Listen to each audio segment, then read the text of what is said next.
Hello and welcome everybody, this is Aprilian. Thank you for watching my 8th video about playing a center in NBA 2K13.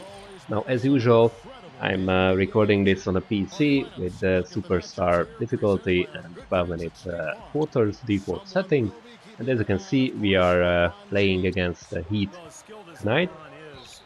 This video I will give you a bit of an update about my character and its progress, and also a few quick tips about drills and legend training camps. Now, at this moment I'm doing pretty well. I average about 33 points, about 11 or 12 rebounds, 4 or 5 assists. So I'm actually doing quite fine with assists, and between 1 and 2 blocks, so that's something that I have to work on. Now, of course, I'm following my own advice, just like I said in my second video about tips on leveling. I'm doing exactly that, so I increased my shooting under the basket. I increased everything to about 80, with 2 exceptions. Standing dunk, I only increased it to 70 because it started from 68, so we only needed 2 points. And layup, I increased it to 85 because that's where it caps out. On the other hand, I didn't really touch dunk at all because, as you can see in this video, I don't really need it anyway. And I'm doing, like I said, 33 points average per game, maybe even more, so there's no real need to increase it any further. After that I went for rebounding, of course the second core ability that every center must have. Now, of course, you start out with just look at that dunk. So why increase standing dunk any further? So anyway, with rebounding you start out with 78, of course, in offensive and defensive rebounds as well. So I only put 2 more points into that. I increased my hands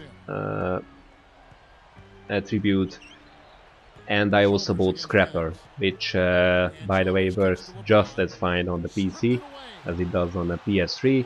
I only bought level 1, and I average, like I said, 12 rebounds already, or in some cases even more. Spoiler alert, check out this match. Again, I only have 80 in all rebounding and Scrapper, and just look at that, I'm already at, I don't know how many rebounds, 3 rebounds with 6 minutes gone. So after rebounding I'm working on my defense, which of course means that I will be increasing my block and my on ball defense, and also more importantly my low post defense. And I have to admit that after a really nice key game I also put a few points in low post offense as well, so it starts out, I don't know, about 40 something as default, and now it's increased to about 55, 56. But everything that you saw in previous videos was done with the default settings, so I don't post spins and everything that I do was with the default values for post. And then later, of course, I will increase my mid-range and buy some signature skills and everything, post proficiency and finisher and posterizer and stuff like that. Now, just a thought that since I'm doing quite fine on superstar difficulty, and I'm, well, at least at the moment, I'm not planning to go any further in difficulty, so basically I don't plan to play on Hall of Fame. I actually think that increasing your stats to about 80 or 85 is not really that important. Of course, with two exceptions, I managed to increase my vertical and stamina to the maximum levels when I became a starter after about 15 games into the season or so. So these are the two exceptions, but other than that, I'm not really planning to increase stats above 80 or 85, only if I need something for the signature skills, or if I need something to, I don't know, buy a flashier dunk packages or whatever to be able to show you some real spectacular dunks. Now, two things about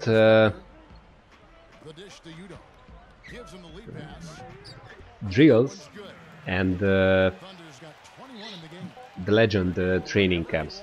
Now, first of all, what I always do with drills is select only two of them and play them all the time.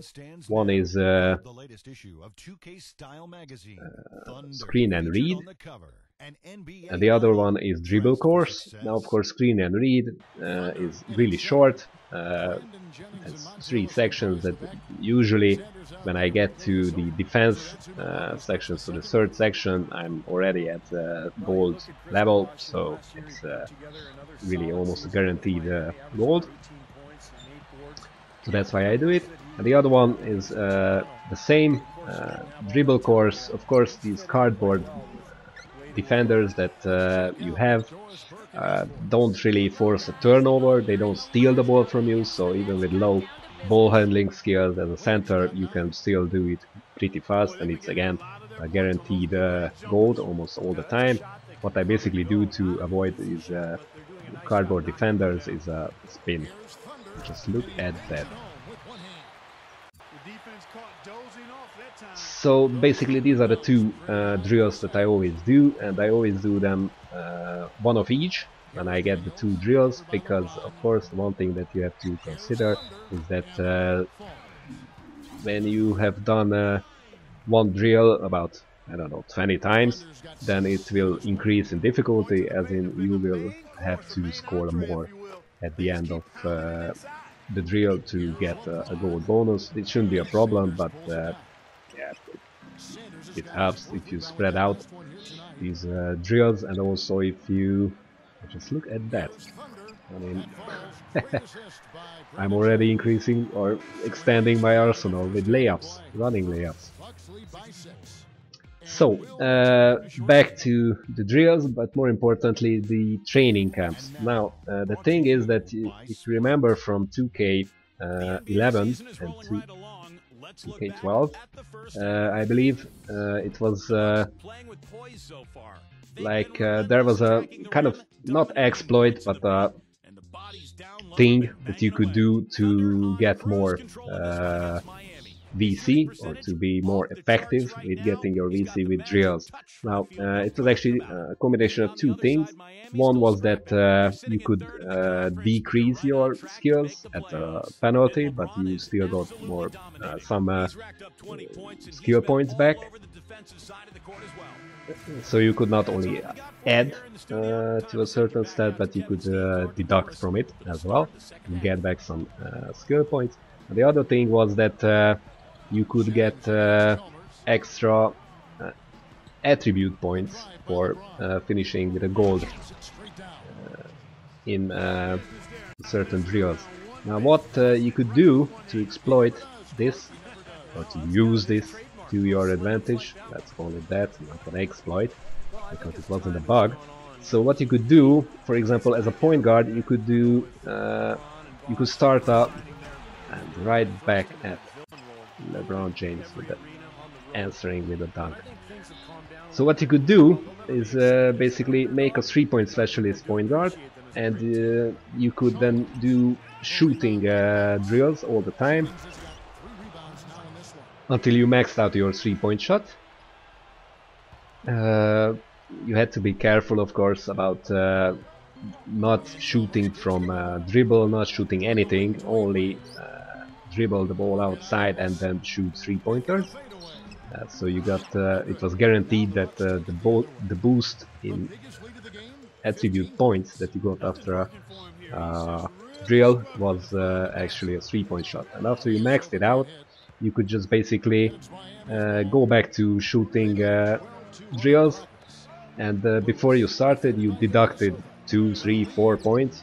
You got, of course it was a really expensive stat, so you got back like 1000 skill points, and then after that you went into the shooting drill, and just look at that layup. I mean, was that Jordan or what? With 85 layup.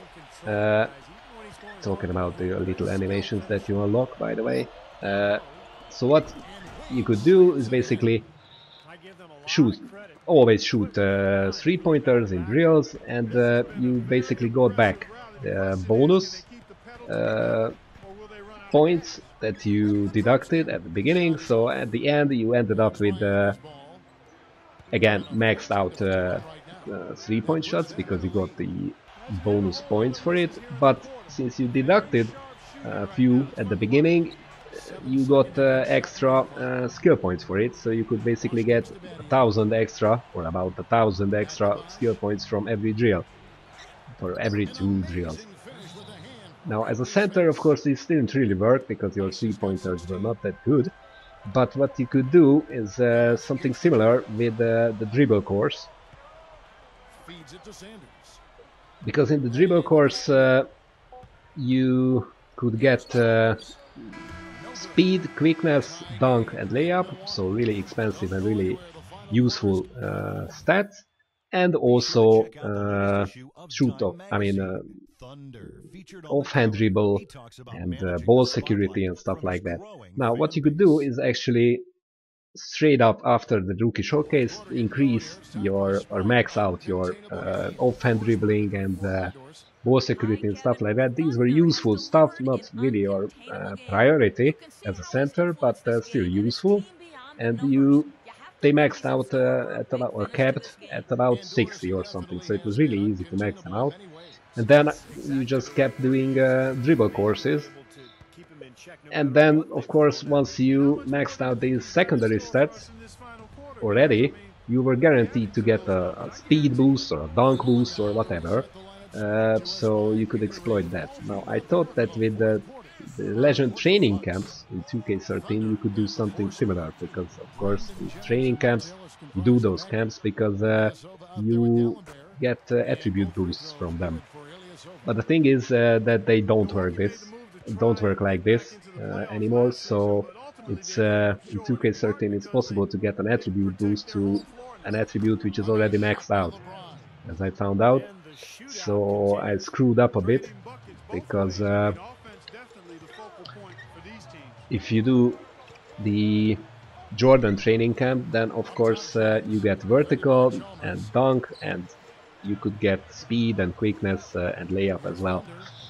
Now, unfortunately, I already maxed out my vertical and layup. I didn't pay attention to this. Then I went to the Jordan training camp, and unfortunately I got, of course, 5 vertical I think is guaranteed, and I got 5 layup as well, and 5 dunk, but layup and vertical were already maxed out, so it was actually a waste. And in training camps it doesn't go above, so you cannot go above your cap with this with these attributes. So basically I screwed it up.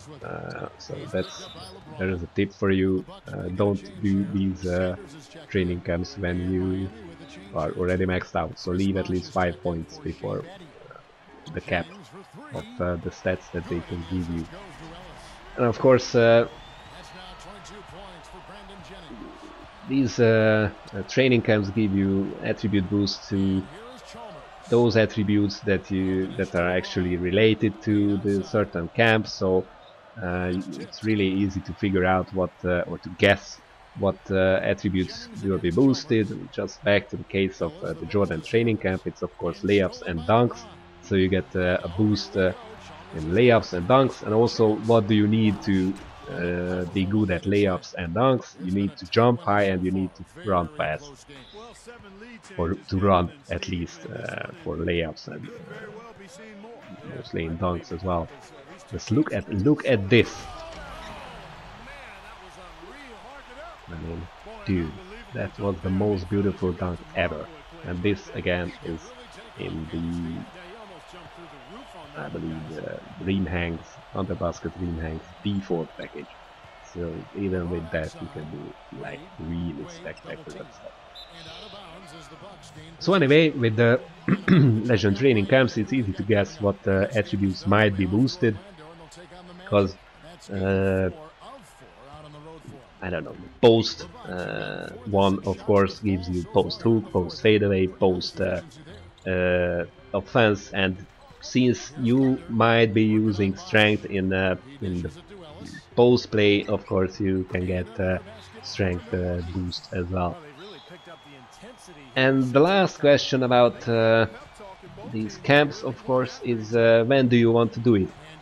Because of course you have to think about, well, if you are familiar with economics, you have to think about opportunity cost.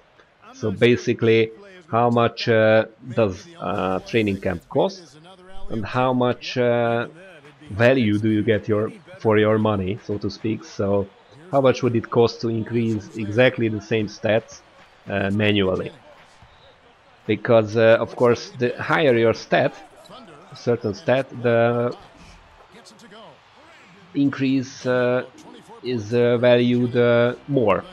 So increasing your, I don't know, vertical dunk, let's say from 60 to 65, costs altogether, I don't know, 800 points, but to increase it from 90 to 95 it costs like 2000 points. So it's of course, if you get these boosts from training camps when your stats are already close to being maxed out, then you get more for your money, because you get maybe 2-3,000 points worth of attribute boosts from these camps. Now, on the other hand, just don't forget that you can only do 2 training camps per season, and you can only do each training camp once in your career. So once you do the, I don't know, Hakeem Olajuwon training camp, you cannot do it ever again. And I'm not sure that you can do training camps in playoffs. So always make sure to just to be on the safe side to do the training camps in the regular season.